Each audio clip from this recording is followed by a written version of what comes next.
Well, I guess we'll get started. I think we are recording now. Thanks. I'm really so grateful, you guys. I love coming back here and seeing the faces. Um, and so, welcome to season 6. We just figured out it's season 6, which I thought it was 5 years, and it has only been 5 years. But it is actually the sixth season of School of Life, and I can hardly believe it. So, raise your hand if you've been here since the beginning. Sort of. Okay. I can't remember. You can't remember? Well, I'll just give a little history because it kind of just make sure I'm wired up here right. It fits in with what we're going to do, I think, for this season. So I started, I think it was in the spring of 2013, and then went through the summer. And I started School of Life because I just felt like I was tired of having all this stuff inside me that I was only doling out like one person at a time. And when you're a counselor, you're mostly listening, so you don't get to teach, or if you do, they fall asleep, or if you do, they don't really care because they're here for them. And so I just had a lot of stuff that I had learned over the years that anyway, that I just wanted to dispense. And I do love interacting with people. I love having conversations. I love having conversations in groups.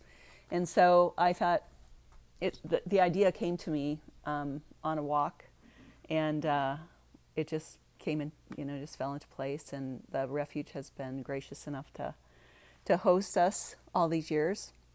So it's just been the greatest, the funnest thing I've ever done. And I'm so glad you guys like it. So I first started just with some of my, my pet topics, like rewiring the brain and spring cleaning for the mind and a bunch of cognitive stuff that I used in my practice. But then somewhere, I think it was around November or December of that year, I just finally started talking about what I was really passionate about, and that's personal transformation and how to kind of shift over from living from your mind or living from your ego to kind of listening more for the soul and being more more of an authentic human being, and how to grow that way and how to make the shifts so that we don't have to suffer so much, and bang our heads against the wall all the time. And so that's really been my passion and my focus for everything that I do, and everything that I am.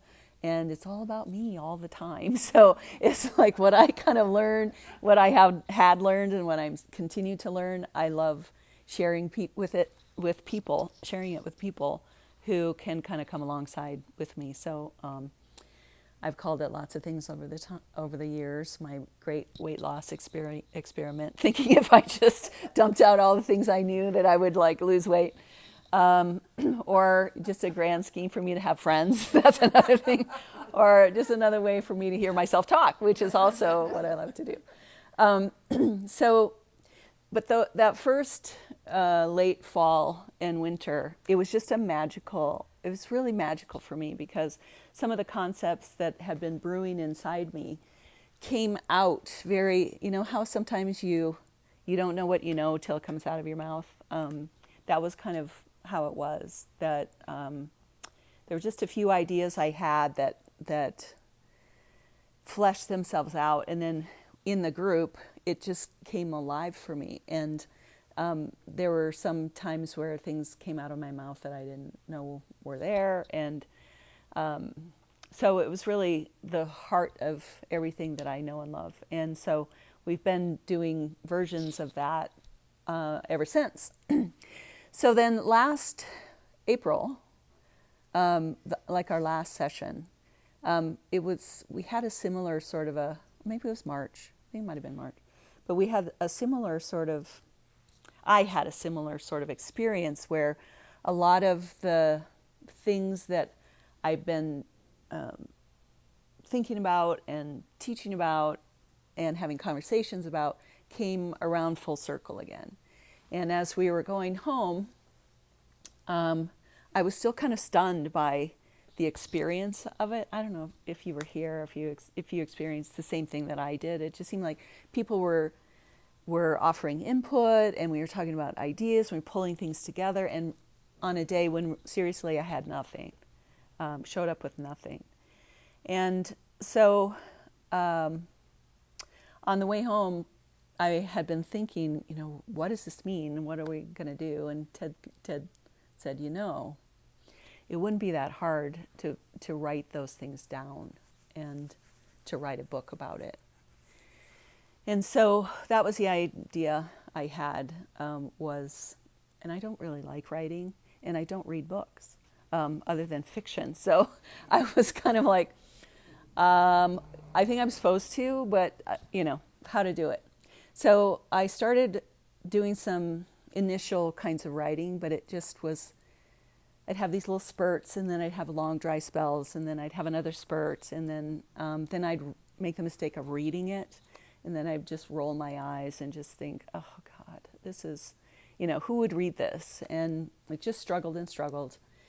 And a friend of mine that you met, I think, Hannah Wong, she came to a School of Life sometime, it was last year. I told her about the project, and she said, well, we should do a writer's retreat. So I went down to Austin, did a writer's retreat, feeling like this thing is going to die. I just know it. And I hope that I come up with something. And so I had a little inspiration. And then in talking with her about the project, she said, well, I want you to read a little bit. She had invited some of her friends over that night. I want you to read to them. And so so they came over, I read, we had this lovely dinner, this lovely conversation, and I felt like I kind of got re-energized and reborn with the project. And since then, I've just been like writing and dumping, out. And one thing that I discovered about myself is that I really need to stay in conversation about these ideas, and share the process with people as I'm going along. So, guess what? You guys get to do that this year, and I hope it's okay, because you've been with me since the beginning, and some of these ideas are being fleshed out, and I think that I write way better sometimes than I speak. So what I'd like to do is, for this season, just come together, read excerpts, talk about the ideas, and see what happens as we do that. See if things get filled in or new ideas happen, because I happen to believe that conversation is very creative and is very magical, I guess. I hate to use that word. But I've had so many conversations in my lifetime where, in the presence of another person, they become more who they are, and I become more who I am. And if I didn't have that other person, we'd both still be like concentrated, like orange juice, So sometimes conversation is being reconstituted. And I've experienced that a lot in individual conversation and in groups. And so I'm kind of hoping that this project will come even more alive while we're doing this. So I'm gonna read to you guys, and I'm not exactly sure how I'd like to do it, but I think the way we've always done it is when I'm talking, you guys have full reign to interrupt, to ask a question, to offer a comment. Sometimes it's harder to do when someone's actually reading, but I'm welcoming you to do that. And then I have some discussion questions. If I'd like you to just kind of respond spontaneously, what did that make you think of, that kind of thing. But if you don't, then I have questions. So, okay. So are you ready? My title has been for a while, How the Soul Speaks, because that's the original title. And then I added on the subtitle, A Secular Pilgrim's Guide to Practical Spirituality was going to be my title. But then I shared it with some people, and they were like, is spirituality really practical though? And I was like, oh shoot, no, it's kind of not, but it kind of is. So I'm in between this whole, like, how to make something that's very woo-woo in a sense and indefinable to make it usable. So now I'm in a title dilemma, and so that's something we can discuss also at some point, or throughout the season. What really is a good title? But I started with A Secular Pilgrim's Guide to Practical Spirituality, so that's where I started in this piece, and that's part of why I just put it up there. So, are you ready? Well, just my first impression is that the title is really great. Either way. Thank you. Practical, impractical, or drop that adjective altogether. Just really great title. Oh, good. Thanks. Well, that's interesting that you said that, because my thought was it's even a clever thing, just keeping the parentheses right in there. Well, I wondered that too. Yeah. No, I think that's It kind of suggests, catchy. yeah. Well, and it's catchy too. It's a little definitely hook. catchy. Yeah, it's a little hook. Well, one of the things that you'll find out is a theme throughout the project is that I'm trying to walk this fine line between letting growth and spirituality be as kind of mystical as it is, but at the same time make it accessible without being 7 steps to, getting a better inner child or something weird like that, because we're saturated with those kinds of sound bites and those kinds of easy blah, blah, blah. And that just defeats the whole purpose, as we'll find out while we're going. So, all right, so here we go. With what I think is going to be chapter 1. This is really, it's still forming, so just so you know. I have to apologize like 5 times. 10 disclaimers, so just stop it. Stop it. Okay, here's what I have. Chapter 1, The Making of a Secular Pilgrim. This Pilgrim's Progress. Welcome to A Secular Pilgrim's Guide to Practical Spirituality. I hope you find it both practical and spiritual. As I write this, however, I'm still chafing at the label secular pilgrim. Still surprised to conclude that's the best way to describe myself. I'm frankly astonished to find myself a secular pilgrim, not because I was surprised to be a pilgrim, but because I'm surprised to be a secular one. That was never my intention.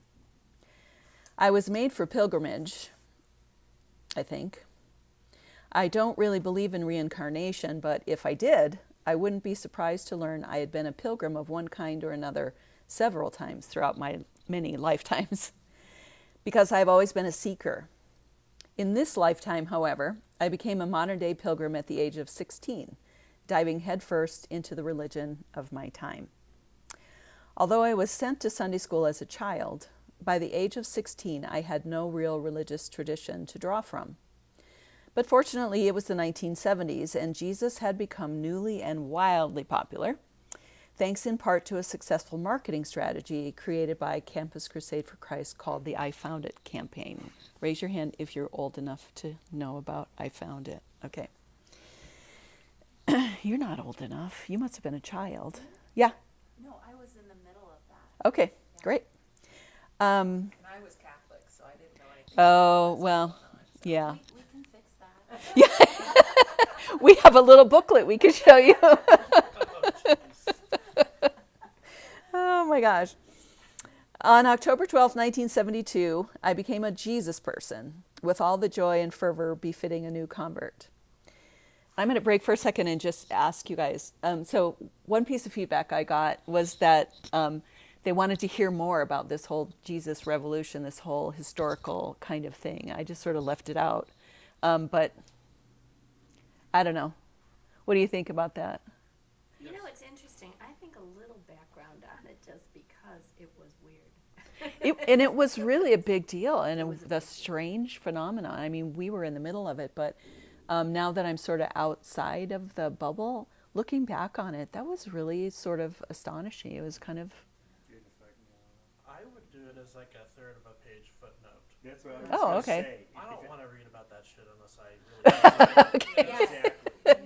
Yeah. If Otherwise- it breaks the flow. yeah, I wondered about, you're I gonna wondered just about a don't waste footnote it. or, Exactly. There might be Agreed. other or an places where appendix that or might- something. Yeah, That was my you might impression wanna go too. into that. Yeah, because it's really, it's, Diversion of it, potentially a diversion of it, yeah. all right, Yeah. okay. I became a Christian that night because Christianity offered me a way to be whole, a way to be loved, and a way to be connected to something greater than myself. When they told me God loved me, I was deeply grateful. And when they told me God wanted me to love him too, I signed up. God wants a personal relationship, they said. I'm in, I said.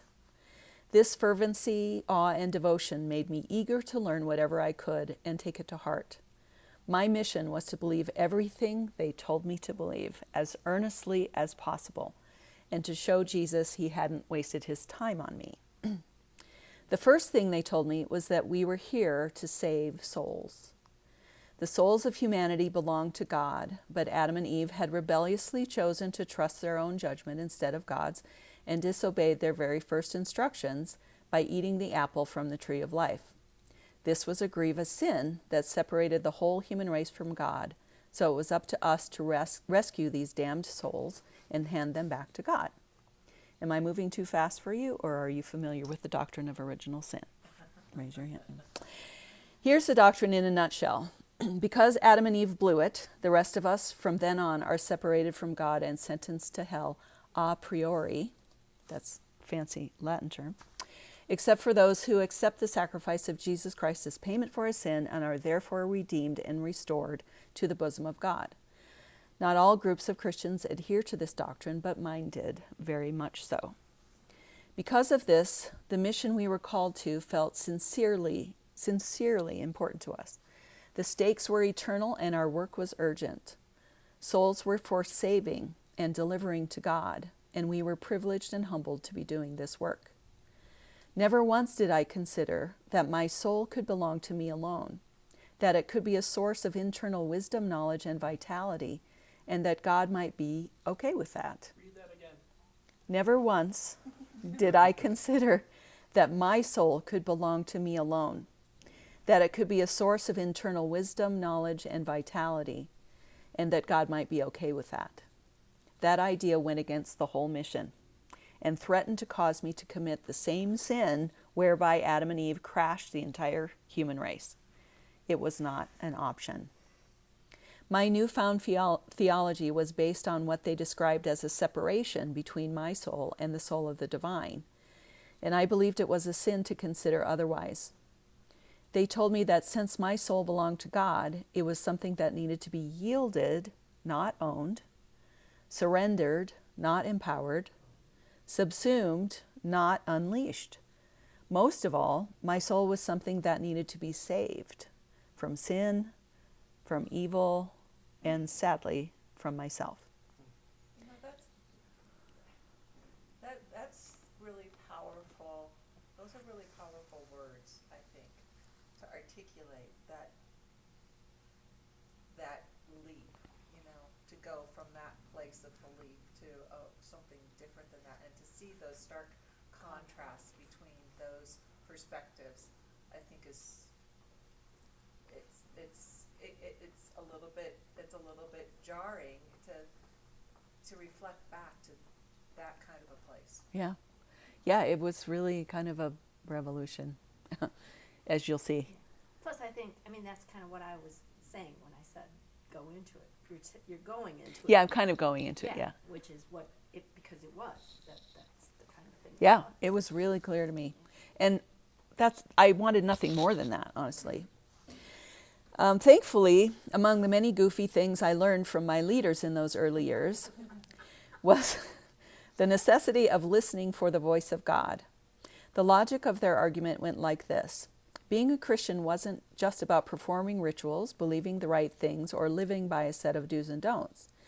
It was about a relationship with God, and relationships are all about communication. Jesus said, "My sheep hear my voice." Therefore, we should learn how to hear his voice if we wanted to be a good sheep. I absolutely wanted to be a good sheep, so I figured I'd better learn to hear the voice of my shepherd. And yes, we really talk like that.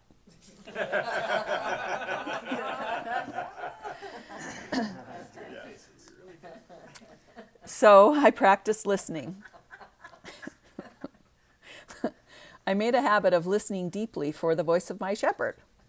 Day after day of devotional listening, studying, and meditating led me to eventually, ever so slowly, begin hearing something deep inside that sounded like the voice of God.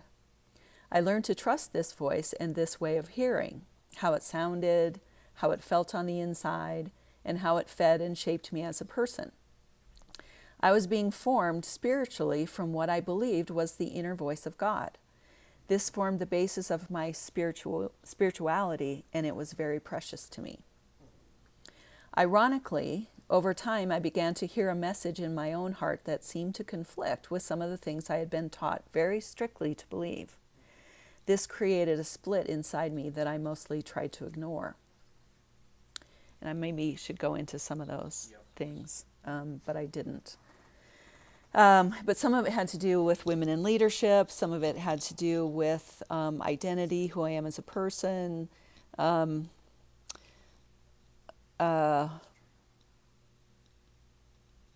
don't even know all of those things. I kind of wanted to skip over it. Maybe I shouldn't. But anyway.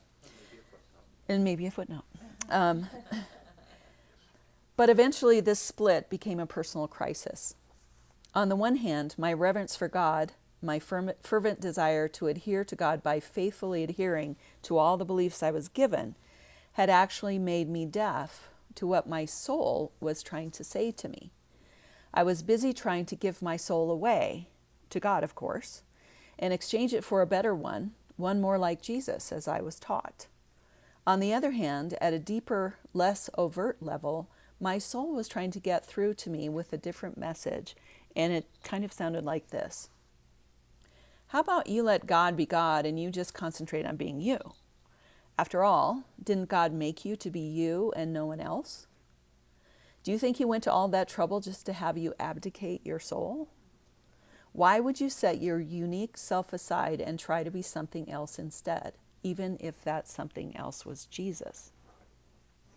Eventually, inevitably, my faith system with all its self-important concepts got in the way of my spiritual development, and the power of that development began to undermine my personal faith system.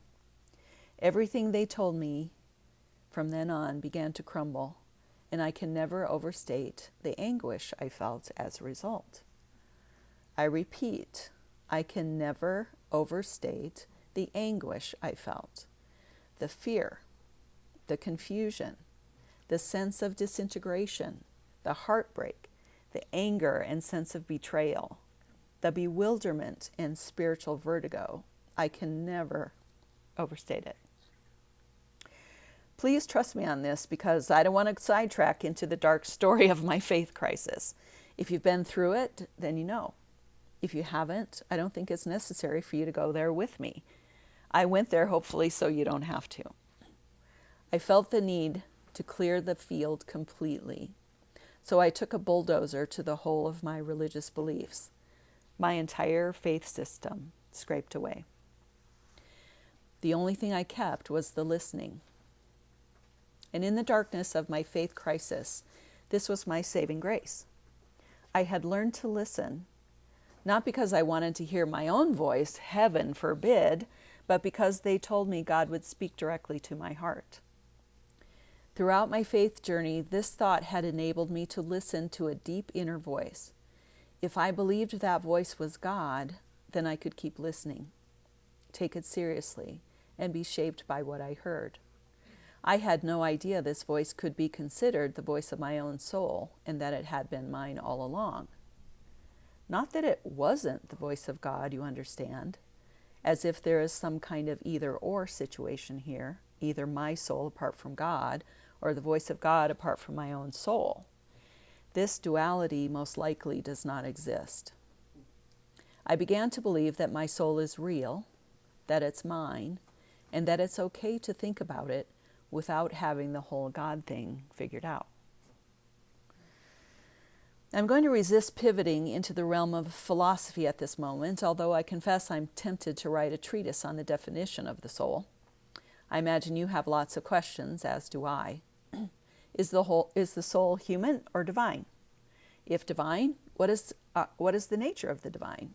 If human, what constitutes this soul of ours? Is it a figment of our imagination?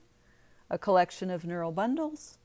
A unifying story to elevate complex brain processes to the level of ultimate meaning? I could thoroughly investigate, debate, study some more, and then offer my own opinion. But then, where would I be? For one, I would be in good company. The best minds in the history of the world have dedicated their lives to the study of the soul. I might find the comfort and thrill of their companionship, knowing that we share a common passion. More than that, I would feel the satisfaction that emerges when I gain understanding, when my mind wraps itself around a concept and begins to savor the meaning of that concept. I experience a certain kind of feeling. It comforts me, excites me even. I sometimes get a heady boost of brain chemicals when my mind expands to encompass an attractive thought. It's a nice feeling.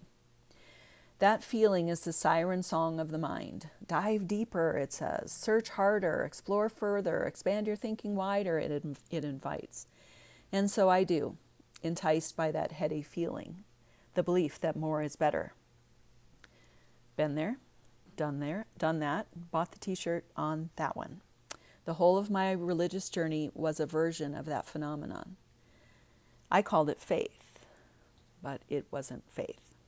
It was ideology, theology, philosophy, intellectual discourse and beliefs, but not actual faith.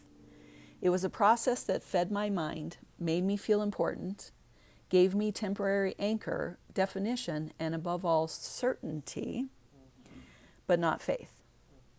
My faith system, my theology, was a house of cards. Beautiful cards, meaningful cards, important cards, but cards nevertheless. A house of cards is not sustainable because it's not actually a house. It's a facsimile of a house, an illusion of a dwelling place. An expertly built house of cards can be a thing of beauty and wonder, but the truth remains that no one can live there. It's not an actual house, and everyone who has tried to build a house of cards knows how easily it can collapse. My house of cards eventually collapsed, so I gathered them all up and put them away. I put away my beliefs, not because they were wrong exactly. If the problem had been that my beliefs were wrong, I could clear them away and find another set of cards with which to build another house. People do that all the time. I had done that myself many times. This time I scraped them off because, despite my elaborate conceptual weaving, something inside me was still malnourished. My glorious ideas about God and the soul had not filled the longing to be whole. They had not healed the wounds of my heart, and they had not provided a substance to my existence. At the end of my religious journey, having scraped away the basic concepts of faith to which I had run for shelter, I found myself without a theoretical home, with the same ragged, malnourished heart I showed up with at the basement Bible study that Thursday night of my sophomore year in high school. At age 50, without my precious beliefs, I was shocked to discover that deep inside I was almost the same insecure, searching 16-year-old girl I was at the beginning of my pilgrimage. Excuse me. Worse, I experienced a deep fear that without my beliefs, I could not access what my soul had been longing for all along, a home. If my house of cards was not a home, then where could I live? Was there a place for me in the universe once my house of cards was gone? Filled with fear and spiritual vertigo, sitting on the scraped earth that once supported the house of my beliefs, I slowly discovered that I could still listen, and that the voice I still heard sounded the same as it always had, minus the religious language. And one of the first things I heard was actually in the form of a vision. I was sitting up in bed writing in my journal when a movie began to play on the screen of my imagination. In Jungian theory, this phenomenon is called active imagination, I think, but I didn't know it at the time. I was too busy watching the movie. In this scene, I was standing with Jesus in a large, round, empty room. Parquet wooden floors, wood paneling on the walls, a wooden conical ceiling stained the color of honey. This Jesus was the Jesus of my childhood. White flowing robes, white skin, brown eyes, flowing hair and beard, sandals on his feet. He was silent, but he held my hand and led me across the room. I felt secure and loved, trusting but curious. Hand in hand, we walked to the other side of the room and stood before an open door. He let go my hand and without speaking, instructed me to walk through the door. As I stepped across the threshold, the door closed behind me, and I found myself immersed in absolute darkness. I saw nothing, and knew I would not see anything if I tried, not even my hand in front of my face. I had no idea where I was and dared not take a step until I knew.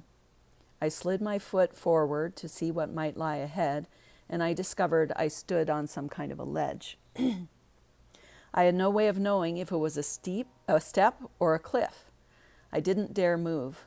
Instead, I pressed my back against the wall and slid down to sit, my feet dangling over the ledge. My personal movie ended with me sitting on a ledge in complete darkness.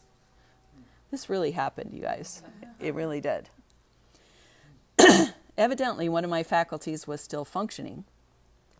But what did it mean, this strange little movie in my mind, serving up a mixture of images, symbols, and emotions? On the positive side, excuse me, the image of Jesus leading me to the door was a comforting one. He seemed calm, purposeful, compassionate, and connected to me, not angry or distancing in any way. On the negative side, the utter darkness and that narrow ledge sent a shiver up my spine. Utter darkness has some terrible connotations where I came from, and a narrow ledge suggests a certain degree of danger. Nothing in my decades of Bible study helped me unpack that vision in any kind of comforting way. Utter darkness, danger, being sent through the door, these could be God telling me I was being cast out into darkness, separated from Jesus, my soul in potential danger. I'm not going to lie, part of me was afraid. The rest of me felt only comfort and curiosity. And at that moment, I realized I could choose where to put my trust. I could trust something external or something internal. It was as simple as that. My Bible training or my inner voice. I chose my inner voice because I had carefully cultivated it over the years, held it up to scrutiny, tested it, and learned to be formed by it. My faith system had given me that, at least. Eventually, I interpreted my experience to mean that my stereotypical Jesus, the white-robed, long-haired, classical Western Jesus to which I had fervently clung, had taken me as far as he could. This Jesus was directing me to move beyond him, with his blessing, into a world for which I had no senses, no faculties, and certainly no preparation, except for the listening. With no further instruction and no notion of what to do next, not to mention the utter darkness and the narrow ledge, let's not forget that, the only thing I could do was sit down and wait. I became a secular pilgrim at that moment, except that I had no idea where I was, much less where to go or how to get there, if indeed there was even a there to get to. I'm not here to speak against any religious system. My point is not that all who read this book should abandon their faith systems and strike out into the darkness. I share my personal faith experience only because it's my story. It's merely how I got here. I'm not anti-religion. I believe the essence of true religion is the ability to articulate universal truths about the nature of whatever is more than we are. To the degree that any faith system can aid a particular soul on its journey toward wholeness and spiritual development, that system is doing what it was designed to do. You don't need to be secular to go on a soul pilgrimage with me. Keep your faith, your doctrine and practices if you want. I'm not here to take them away from you. My only aim is to filter religious language out of the journey in order to listen more acutely to the movements and messages of the soul itself. I want you to let the soul speak for itself in its own unique ways, inside the hearts and minds of the individual souls who are listening to its voice. Neither do you need to be religious to go on a soul pilgrimage with me. I identify myself as a secular pilgrim in hopes of including the seekers and searchers who have no system, spiritual or otherwise. Perhaps, like me, you once had a spiritual home but needed to leave it, willingly or no. Perhaps you've never had a spiritual system of any kind, but would love a way to learn to listen more deeply to the voice inside you, whether or not that voice ever speaks of God. My hope is that by articulating spiritual movements using religiously neutral language, we can take a closer look and a deeper listen to this phenomenon I'm calling the soul. Wow. Thank you. Thank you. I didn't, expect that, but. So this is open from here on. If you don't just jump in, I'm going to ask you questions like a school teacher. Sherry. So if I pick this book up, I would definitely want some kind of disclaimer before that part. Uh-huh. It's quite Christian languagey, Mhm. quite a bit of it, and that for me, just reading about Adam and Eve, like I'm just gonna get all cringy and probably wouldn't continue reading. So I would need some kind of disclaimer in the beginning, like I'm gonna talk about the Christian stuff, but it's not Okay. gonna stay there. Yeah, something. that's really a good point. I agree. Yeah. I was like, oh shit, don't go there, because you're gonna lose some people in that first, 4 or 5 minutes. What you get to is fantastic, but my fear would be you would lose people in that first 5 minutes. Yeah, if I saw Adam and Eve, I would just put the book down. She says it's secular, but she's lying. I wanted her to start with the vision as the hook. Yeah. Just somehow give a very brief how I got there, and then go right into that profound experience, and then go back and talk about how she got there. Because you have to wade through a lot of. Because I a want lot the of reader to the- read that opening story, As a hook. get into your life, and realize, oh my God, She's not there anymore. this is really profound. And so But I I kind of think wanted to flip it People over. that are still in religion, then I think are going to get turned off. If you do that, then all of a sudden the people, because you're saying you want to True. appeal to both, and then I think they're going to get turned off, like, oh, here's just another God hater or whatever. It could be. Yeah. So The I one kind of thing- like. So the little. I think a Disclaimer little might work, disclaimer. yeah. You need to follow me for a while. you Yeah. know, Yeah, hang in but there. Trust, Yeah. Here's where we're headed, or whatever. Yeah. Are we going to say, Sherry? It's called a secular pilgrim's guide, so I wouldn't pick it up if I were super religious. Yeah, I know. It's really kind of a dilemma. Well, you can't get everybody to read your book either. Right. Well, part of me honestly didn't want it to fall into the evangelical Christian bubble literature, because really I don't want to disturb them, if they're happy there, and I don't want to come under their attack. Like I've been there, done that. I don't need that kind of, and I refuse to have the theological arguments. Did that. So I kind of wanted to clue in the people who are struggling, the people who are maybe emerging or whatever, and also the people who are spiritual, but they need some more kind of practical. So it's tricky. It's But I tricky. agree with Mary. I mean, I think if you did like just a topic, like a sort of a topic sentence, fourth grade writing, like how I learned, like you start with a topic sentence that sort of has a brief summary of what this paragraph will be about, and then you Tell go, them what you're going to "Here's tell where them. my faith Tell shift, them, and then started, and here's the, and that way they kind of have a little idea of what to expect. So when Adam and Eve, shows up, then people are like, oh yeah, I expected that, That's all. Just a primer. Well, in our journeys, in our spiritual or completely secular journeys, we so often have to deal with some kind of upbringing, right? Uh-huh. Something that formed us. And a lot of it, unfortunately, has to be worked through with anger or some really strong rejection. And I don't know, but so many books just reject and deal with angry dispensing of things, this and that. So, you know, it sounds like you're just setting up a point to go further and Right. not just deal with that. Right. Right. And it's just so hard because you can't completely skip over it because everybody has experienced that is interested in this topic.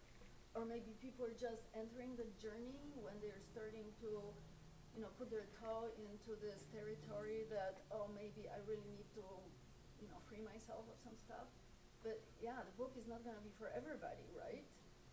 No, we want it for But everyone. it is for seekers. It's for seekers, so, yeah. So I think you can start out with something like, if you're a seeker, it matters not whether you're a seeker under a religious umbrella or a seeker from a secular standpoint. This book holds value for you. You know, some statement like that where you right off the front say, if you're a seeker, you know, as long as you believe, and you would have to believe that you can be a seeker, whether it's from a religious basis or not. As long as you got that, you've told everyone what you need to.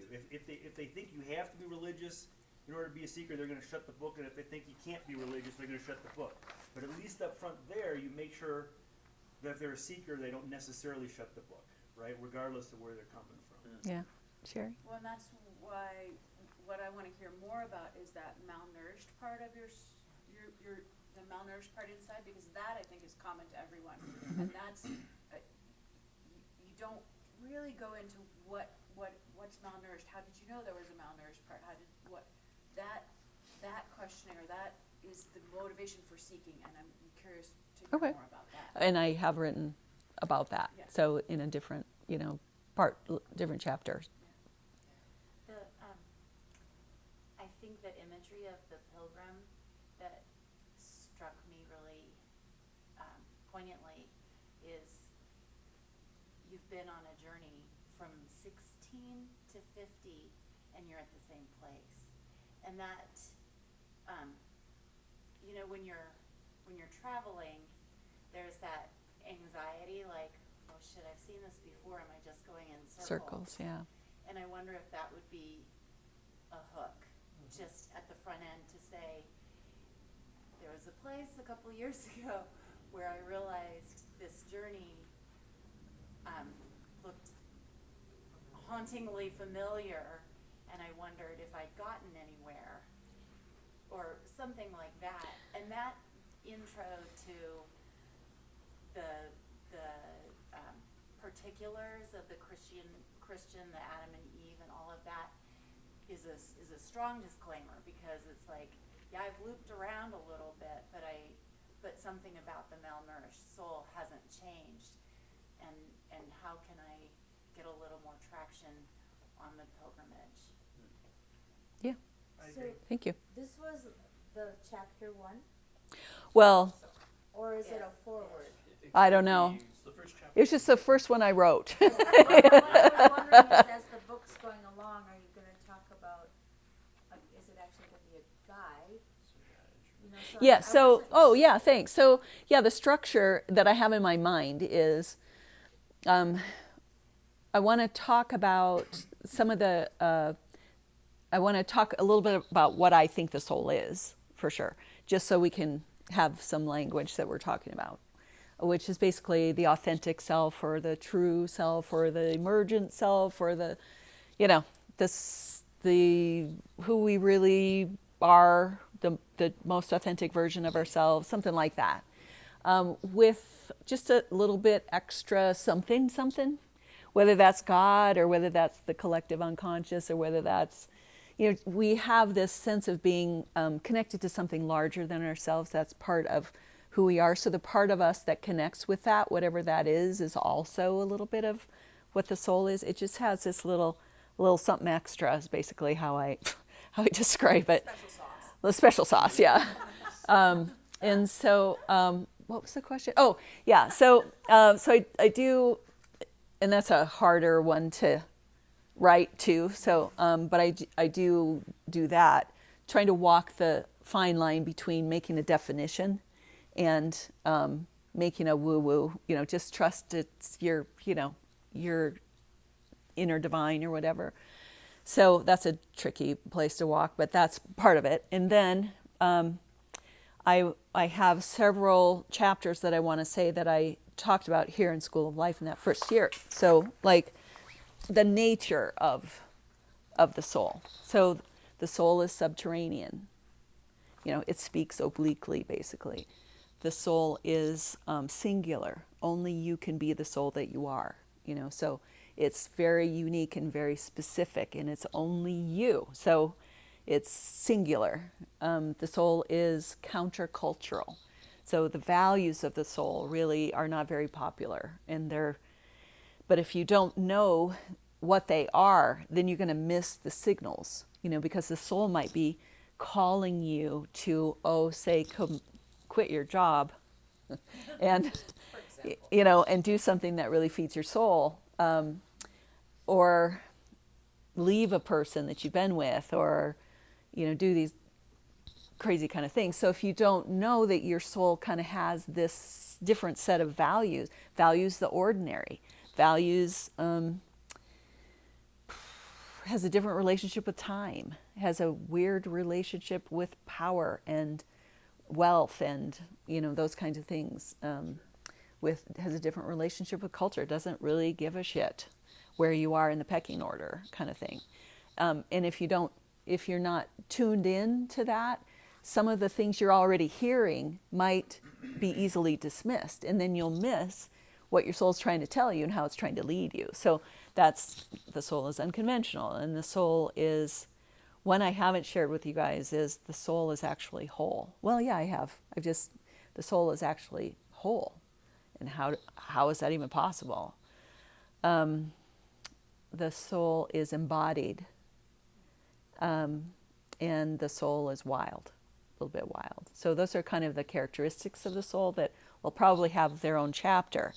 And then I want to bring in the so what, so how, how do you listen? How do you, That's like the field guide part. that's the field guide part, So if the soul is subterranean and speaks obliquely, then what the hell are you supposed to do? How are you supposed to live your life?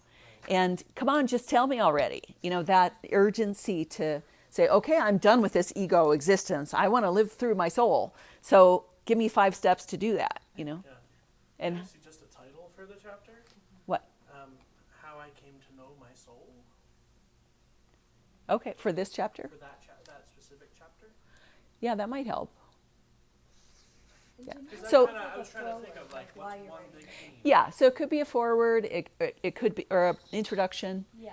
It could be, or it could be the first chapter with an introduction to the introduction kind of thing.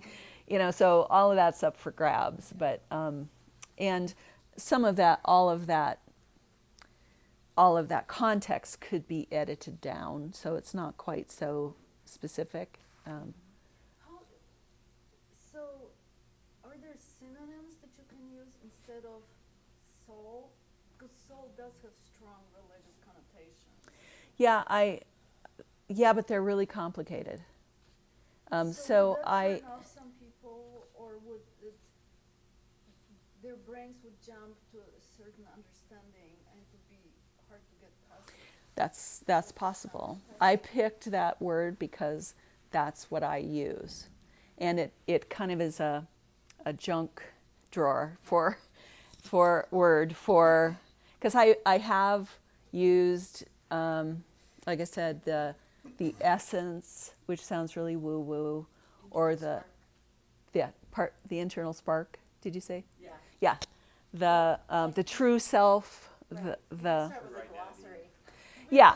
You really could. Just, I'm going to use the word soul. Yeah. In some traditions, it's true self. In some traditions, it's, and list out some of this. Whatever. Yeah.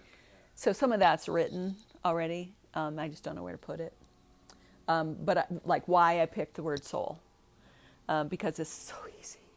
If you can kind of get where I'm coming from, which is the tricky part. So I have to really sell it, or it's gonna not That's why I work. think it's really important that that you start with what you're starting with, so we know where you're coming from.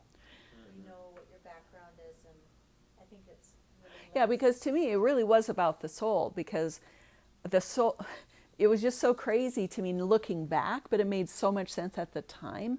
We talked about spirit. Soul was some, how many times did you hear, well, the soul is the mind, will, and emotions, the end, but yet there was this whole thing about souls being, God wanted them, but then what are you supposed to do with them? You subsume them, or you forget them, or you what? And the spirit was a whole different thing, and you didn't have one unless you became a Christian. Then you had a spirit. Well, the rest of the time you were dead. So it was all very confusing, but it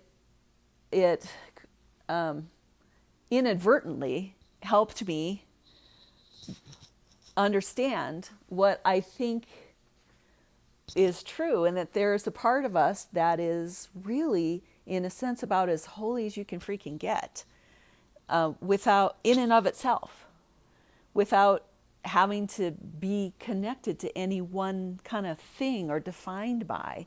It just is, it's holy like a tree is holy, like the ocean is this incredibly sacred. There's just something magnificent about each person, each unique person. And how do you say that without a whole ton of words? So both you guys, you can fight it out for who talks next. So what that suggests to me is it could be a powerful hook that just the first sentence is, so what do you consider a soul to be? Okay. Is it something connected to a religious belief? Does it have to be? Just pose a couple of questions, which then makes the guy say, oh, that's what we're going to get into. Just right up front, yeah. Yeah, and that way you're opening up for, you don't even have to define what it is to you and risk coming in conflict with the reader. You just present that question, which basically indicates this is what we're going to cover through the course of this book. What is a soul to you? What does it mean? Yeah. To engage curiosity. Yeah, to get them immediately like, yeah, that's what I want to know. Yeah. I don't know. I'm here to ask you. Justin? I think it's really powerful to hear kind of the story of how you came into faith and what you realized was really powerful and significant about that experience, which was that you learned how to listen to your soul. Yeah. And that then you went kind of beyond this system into this dark place, but it wasn't all for nothing. Yeah. In fact, the person you were when you were 14, 16 and 50 actually is different, because during that time you learned to listen to your soul. And so you took that into the dark place. Yeah. And so the dark place is not that dark, in my opinion.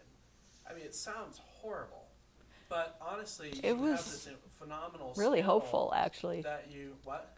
It was really hopeful, actually, except that I didn't have anything to hold on to. So I feel like if you have like a topic paragraph you start with of, like Dad said, that that vision that you had, or that what did you call it? Movie of the imagination, yeah. and you say, okay, and this is where I ended in this dark place, but what I had learned was okay. this is how, and what I had learned was that this is how my soul speaks. Yeah, one of the way. Sherry, Two things, yeah.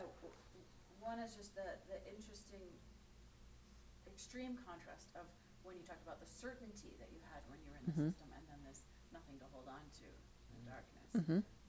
That seems to be the biggest contrast between the sort of your first pilgrimage and then this starting the next pilgrimage. So there's something in that about letting go of the certainty that is how you start this. Yeah.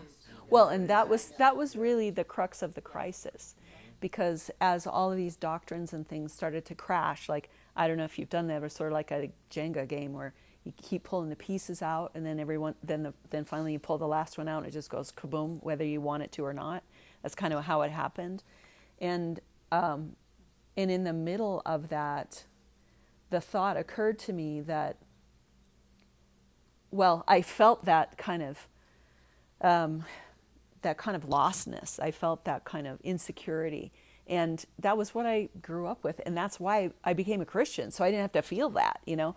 And my 30 some 5 whatever years of being a Christian, it was like I was a master of theology without the education. Like it was my passion. It was my like learning the big story and explaining the big story and including everyone and asking the hard questions and making the story bigger and trying to communicate this wonderful story to people in a way that kind of explained all the things and doing all the mental gymnastics about when it got uncomfortable, like how can I still hold on to this doctrine and then answer these questions for these people, you know. That's kind of, I felt it broke under the weight of all of that. And so all of my effort really was poured into making that story as glorious as it could be and answering all the questions and including everyone. And then when it fell, and I recognized that forlorn feeling, I went, well, shit, because it really did dawn on me. All my great ideas, all my big theories, all my classes I taught, and all my, you know, people I discipled, it was all about having a good enough story to make you feel secure. And when you don't have the story, then what do you have? And I realized at that moment that the story and the system of belief is not faith. It's just how we kind of walk into our faith. And actually, the more, ironically, I mean, every religion does this. They come up with a system of belief so you don't have to have faith. You know, it kind of, it's like, here, believe this. And then, oh, thank God, now I don't have to feel like I'm out in the universe with no support. Well, you're supposed to be out in the universe with no internal support. That's what forms you spiritually, is this. That's what faith is stepping outside of certainty, and always has been, no matter. And so that was a hopeful thought, kind of like, oh, well, crap, like, look what I've done and look how I've been fooled in a way. And I did all of that, and I have only just a little bit of faith now. The little bit of faith I maybe started with, I still have. And all this in between was some way to not have to feel this vulnerable. And so, yeah, that could be articulated. You just used the metaphor of Jenga, but really in your writing, I appreciated the metaphor of the house of cards. Uh-huh. And now I'm left with this curiosity of, like, we're in the refuge. I think of my spiritual journey as finding sanctuary for my soul. But it sounds like even a refuge or a sanctuary is more of a house, of a dwelling that can house me and give me more certainty. It sounds like part of what you're saying is that the journey is to kind of release those trappings of sort of foundational certainty. Certainty. Yeah, to non-attachment, right? Yeah, That's the Buddhist certainty, version, right. It's Some not- of it. We want anchor points, but you can't be too attached to your anchor points. Yeah. Because can't we all grow progress. very much. At our age, we realize that every can't time we trust think them. we know something, we find out we weren't quite right. Now we know something else. Yeah. Oh, now we know something else. And at Yes. some point you start to realize, you know what? I don't really know anything that's part of my path. And those anchors have to be loose enough I can pull them up and restake them when I need to, you know. You Yeah. don't want to be over-attached. Yeah. Well, You wanna grow. the secret is my soul is my home. And making friends with it and being present with my soul and letting my soul be my presence, that is the best, most secure, most robust home that there is. And so that's, you know, spoiler alert, that's that's the key. The punchline? Yeah. Because that's the only thing we got for sure. Yeah. And the thing that really got me is that it's the whole point. Like, so there are all these analogies that you could use. So if you wanna build a sidewalk, you dig up the ground, you lay the forms, and then you pour the wet stuff. And then the forms hold the thing in place, and then you remove the forms. And one analogy I use over and over again, and Justin can help me on this, but is jazz. So jazz is extremely technical, and it has its own rules, its own laws, and you need to follow them, and you need to learn them somehow. Some people do it just intuitively, but it has structure and it has its thing. But to experience jazz is the musicians go beyond the chart and they create in the moment this whole new thing. And not just the performers, but the audience experiences this creation in the moment. And if you're going to stick with the page, it will be good, but you won't experience what it was made for. And all virtuosity is that way. So if you're going to be like a virtuoso opera singer, if you're going to be a virtuoso violin player, all the greats will tell you that their training got them to a certain point and their talent, and then they have to leave the structure. And that's when it blows your mind. And That is awesome. Because it's I so would not cool. change that at all. so, anyway, Play that's. that back and write it down verbatim. I'm glad. Thank you. I recorded it. Yeah, that's part of it too. Is yeah, I'm a soul woman. Dun-dun-dun, dun-dun-dun-dun. I'm a soul woman. So, why was I saying that? Why did that? Break out of the form. Oh yeah. So all religious paths, all kind of spiritual teaching, is that way. It's At some necessary. point in time, it needs to fall aside, so something. I once heard Cliff Berry talk about spiritual formation as an uphill, downhill kind of a path. And so he talked about how the uphill path is all the form, the practices, the doctrines, all of the things that you need to, and it doesn't have to be religious, it could be some other kind of, but you have to be formed somehow. You have to do the discipline. You have to yield yourself to something that helps to form you. And so in my tradition, it was, all the Bible stories and the Bible verses and the theories and the doctrines and the practices and the experiences. And every one of those goes uphill and is necessary and formed me. But then at some point, then he says, this happens. Like you hit this. You're lucky if it happens. Actually, you're doing it right if it happens. Yeah.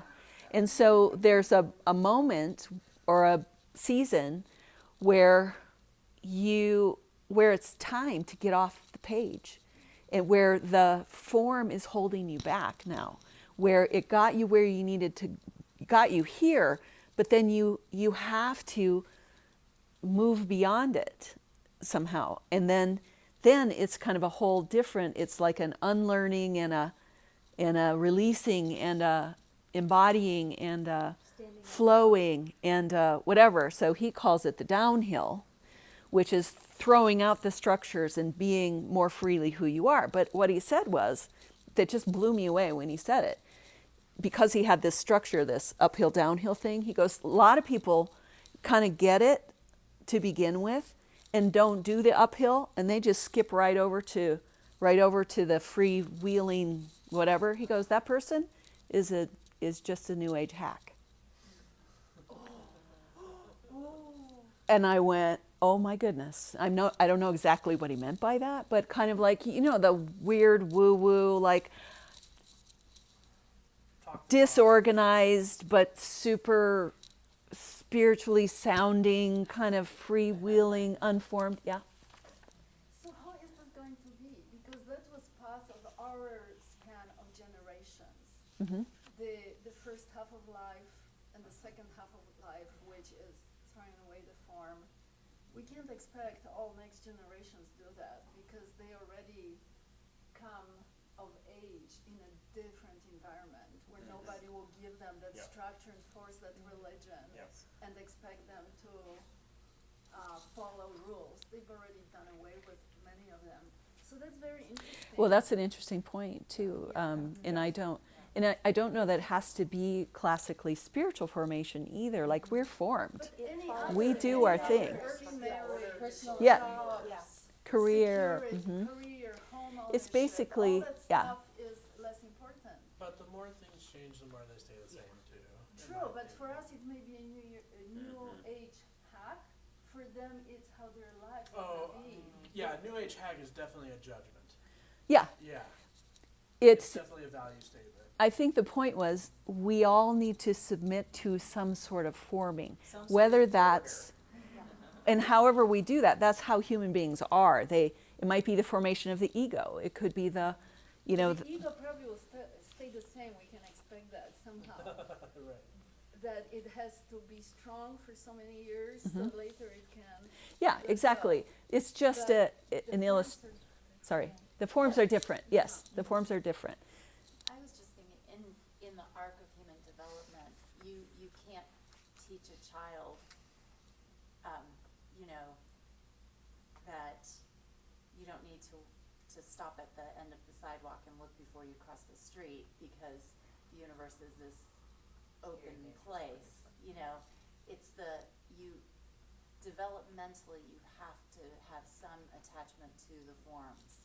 It's critical developmentally, otherwise you get the New Age hack who gets splattered or splatters others. But to reconcile it with generations and where you are, just to at least self-identify. To recognize a forest, you have to know what trees are. Yeah, Kinda what yeah. Well, and I right? have great conversations with my kids about where I am as a 50-something, but, and to their credit, they recognize that they're glad they grew up with certain forms, and they're trying to empty, but they're not there yet. They're not in that second half of life conversation yet, but they're open to it. And so there's at least the ones that are doing well have that category and kind of awareness. But anyway, I just liked what you said about first half of life and second half of life, and how it has to fit with the normal human developmental progression. And you don't even have to do chronologically, you know, or age related either, because, and I do talk about the formation, how the ego forms, like how we get separated from ourselves. And you've heard this a million times from me.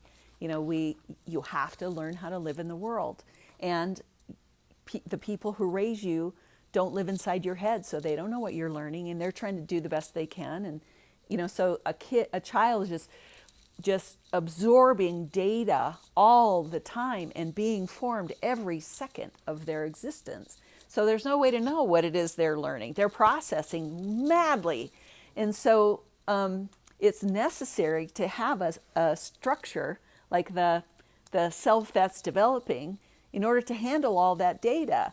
And we find out basically that it's really kind of dangerous to be your true authentic self sometimes in the world, in your family system, or in school, or in your neighborhood. One example I have of that is like a traumatic event Oh yeah. that happens. If it just happens and there's no context to put it into, there's no sense to it, if it just seems like this horrible, senseless thing, then it's just incredible. Oh, I'm so sorry. Oh, no problem. Incredibly damaging. And, you know, stunts someone's growth. And so if you don't, you know what I mean? So like if there's no structure there, if there's no way to make sense of that, then it Yeah. just doesn't work. I mean, The ego basically is the front office for the soul. You know, you need some interaction with, and so depending on how you grow up, we have. Next time I'm going to do the soul as whole. We'll see what I do next time.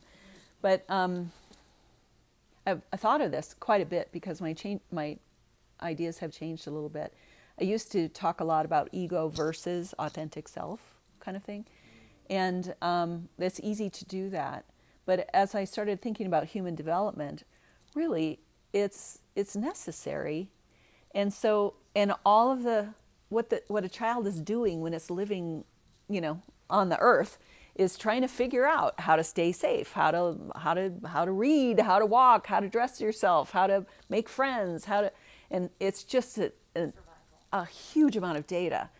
And so a lot of us learn that if we're going to show up authentically, it may not be safe to do so for whatever reason. And for some of us, it's way less safe than for others of us. And so if you kind of have a good enough growing up, who you really are and the self you made to present to the world is, resembles itself pretty well. But for a lot of us, it was really unsafe, or we didn't have someone to translate for us. And so we learned externally how to fit in, how to do these things. So we created a self that could protect the precious. And so then, depending on how that goes, the divide can be wider and wider and wider, and this is ultimately not sustainable. And so then this starts to break down, and what happens to this? So because this is part of my journey too, I just kept thinking, and the language we used as psychotherapists in the 80s and 90s was, you have this wounded inner child, or you have this happy inner child, or you have all these different inner children, which is a good way to talk about it. But they were all in some state of weakness or youngness or damage or whatever. And so the job of this part was to heal this part, which of course never really happened very well. And it was all kind of, for me, it was all very confusing. And all I wanted was to just feel whole, And then if you've been around for a while, the other idea that stopped me in my tracks was that maybe the precious, like there's a part of you that's always been with you, that arrived with you, that yes, parts of you, yes, you were damaged at certain points. Yes, there's still unresolved pain. There might be terror. There might be all kinds of brokenness there. But nevertheless, behind, underneath, above, around, wherever it is a part that will never be damaged, has never been damaged, is there, is uniquely you, and can be accessed, can be learned from, can be listened to, can begin to inform. And that's kind of the whole purpose of being, of adulthood, basically, is to kind of integrate who we became with who we were meant to be, maybe, or who we were, I don't know how to even say that, but and that it's a source of like strength and yeah, comfort. yeah, and Child and weak and Exactly. damaged. right. And so even those damaged parts can be included and blessed and, and integrated. So integration really is the key. It's a word I just wrote down as you were talking. Yeah. Yeah. And, but I guess another thing I'm trying to get to is the possibility that we could shift our management from the mind or the ego or that kind of that part of us that we grew in order to survive our childhood still tries to be in charge all the time, and it's really not equipped. It needs to be in service at some point. Yes. So yeah, that's what we've been talking about for the last couple of years, is how to integrate all of that. But in doing so, it helps to think about, there is a part of me that's there. That if it's true that I will talk about why I think it might be true also, but the power of it is that then I can face anything. I can I can go to all the dark places. I can let them be there. I can retrieve. I can reconnect with myself. I can not be so terrified to be myself, or to move through the world, or to whatever. I can find a home. I can be at home. There's a way to be at home, regardless of how messy it looks and how screwed up I am in lots of ways. So that's kind of the big story, and hard to put concise words on it, but so this kind of shift from this full of suffering, driven, insecure, neurotic, part of our, to this more whole, more integrated. It just makes everybody happier, and I'm all about that.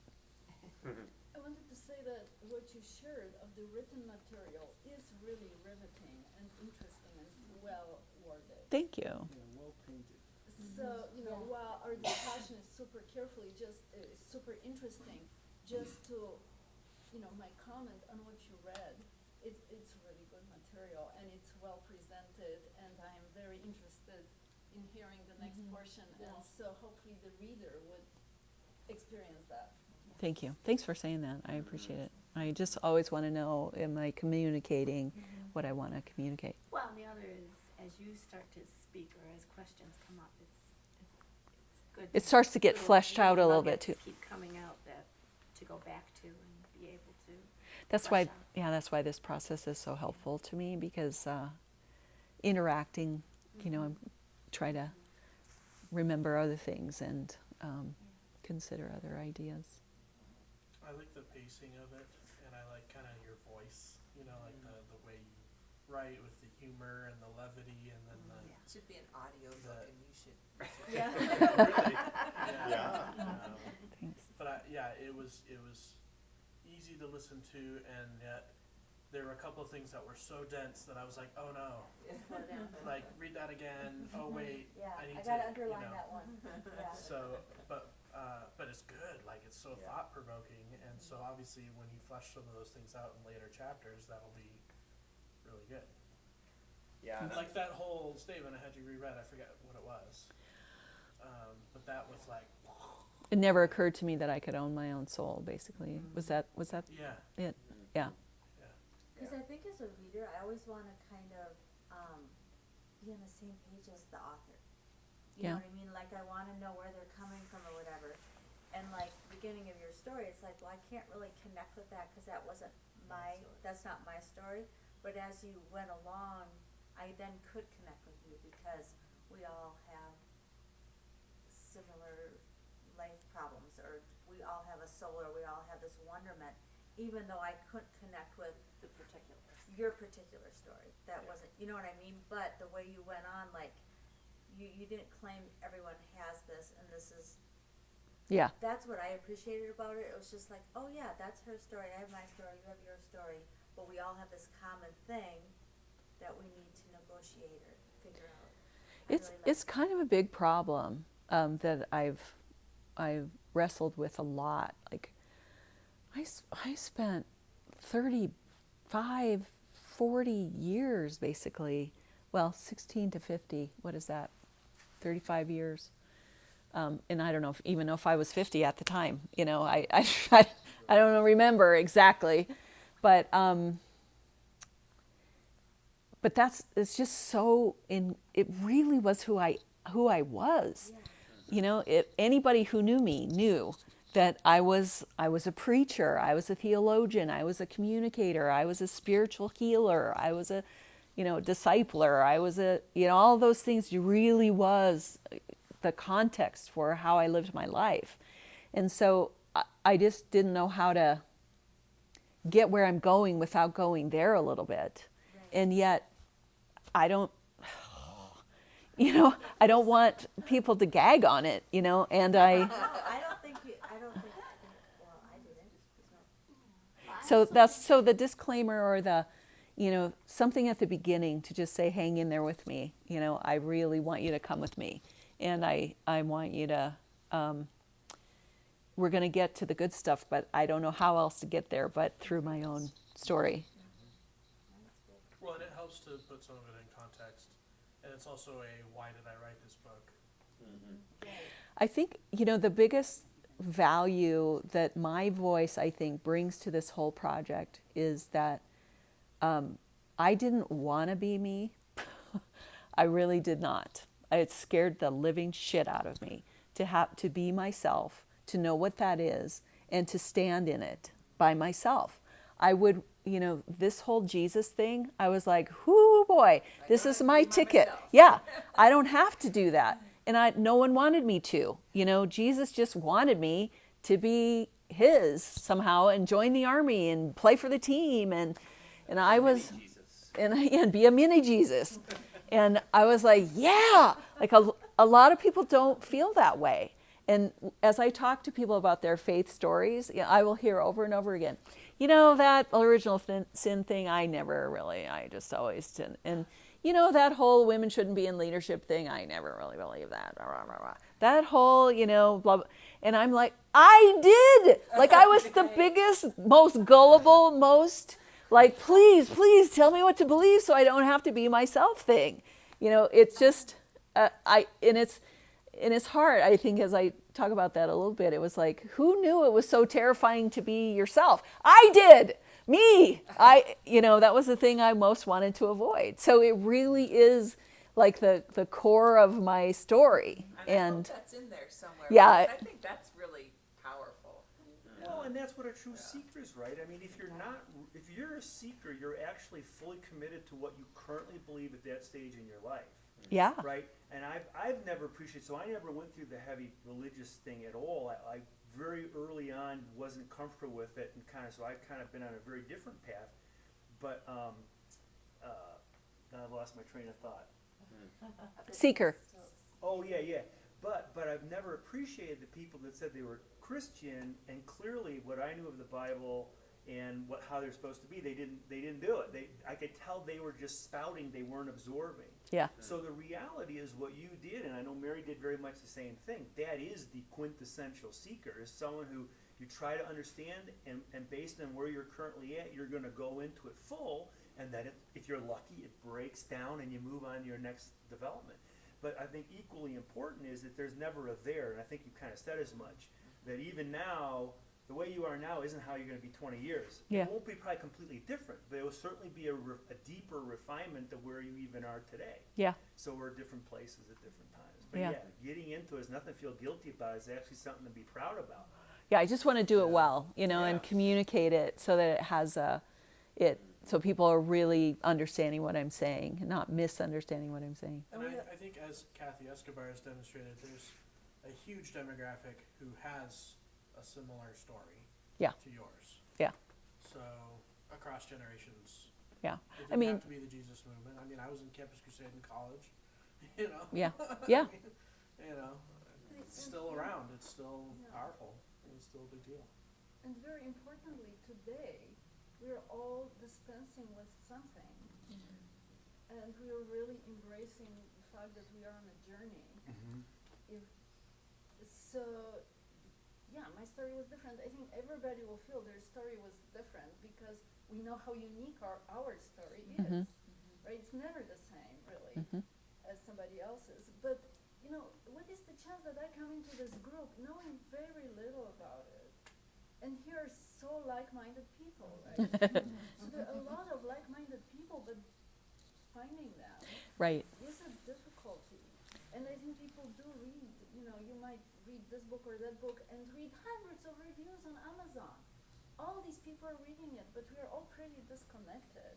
And I think the forms, like I keep thinking back to the sidewalk, like we all have forms, but they could be all totally different, but we all need them, but some are maybe more faulty in the context community that we're placed in, where others work for other people better, but at some point the forms do drop, good or bad, and then you're left with. Yeah, only if you want them to, though, too. I mean, there are plenty of people who are quite content to live the way they want to live, and they don't want to. They're not.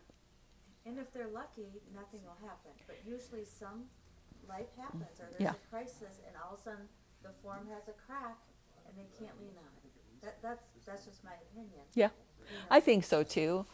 That's how our souls sort of, Get through. speak, shall we say, Yeah, yeah. sometimes. But some people their lives are set up so that they can continue to ignore. Like their ego works really well, or they've built a life for themselves that, they just accept, and they don't. I don't understand those people very well, but I want to honor that they're there. And I mean, we have friends that were with us in the Jesus movement in the 70s who are still the same people that they were, and still believing the same kinds of things that they did, and wouldn't have it otherwise. And I don't understand that, but whatever. And there are lots of people, well, whatever. I think the whole ego soul thing, I think it's a thing. And that every person has that, and every soul speaks. But I think it's the nature of the soul that if you don't want to listen, it's okay either way. Like if you want to spend your lifetime like this, it's unfortunate, but it's no big deal. And so maybe there are more lifetimes. Who knows? I think one of the things that struck me in some of the early part of that reading was the statement you made. It said, "You earnestly believed what they told me to believe. I earnestly believed what they told me to believe." That's and at some point in time you didn't. Yeah, I couldn't anymore. Yeah. Yeah. And I think that is a really interesting place to recognize that I really earnestly believe this. And at Well, some point in time I couldn't or didn't. Yeah, and it wasn't that I couldn't, it didn't sound true to me anymore. It was that it was making me sick. Yeah. Because my earnest adherence to what I thought that was the biblical truth, every time something came in that didn't fit, I had to make it fit the story. I had to, and the mental gymnastics I had to do over the decades to continue to hold that story together in the face of honest questions and beautiful people who didn't fit the pattern.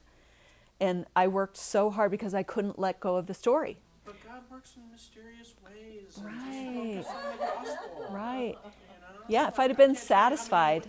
How many times I was told that? Yeah. You know? But see, I mean, I you would- want to talk about spiritual abuse, I didn't have, like the earnesty belief, I think of that with like my family of birth. Like if they tell me, this is what you have to do to be okay, I earnestly believe that. And then at some point I had to just go, huh? What? I had to whatever. And so I connect with it all, but not in my spiritual story or my religious Faith Christian story. Yeah. Because mine is different or whatever. But I totally connect with it, with like earnestly believing, like a teacher saying, you have to write your capital S this way or else. Yeah. Like, you know what I mean? Like Yeah. that was Or else it's not a capital S. Yeah. some of those that's silly. But some of those authority people, I earnestly thought, I'm not going to survive if I don't do what they say. Yeah. But I'd never had that with the church. Yeah. So I totally connect with it differently, but I'm there. I'm with you. Different context. Yeah, I just want to point out that it's 11 o'clock and, we can technically be done. I'm happy to hang out for a while longer if you'd like, but please feel free to go. I don't want to keep you. And I also want to say how much I appreciate this conversation. This is exactly what I was hoping for. You're and not so much critique of my work, but just I want to interact with the ideas of this and to see how it hits you and how it fits with your story and how you engage with it and but what abouts and all of that. It was just exactly what I was hoping it would be, to have this kind of lively conversation, because even if this book doesn't see the light of day, we've all experienced each other, and it's just been lovely. So thank you very much for And being you willing set to the do that. table for us, so yes. Oh, thanks.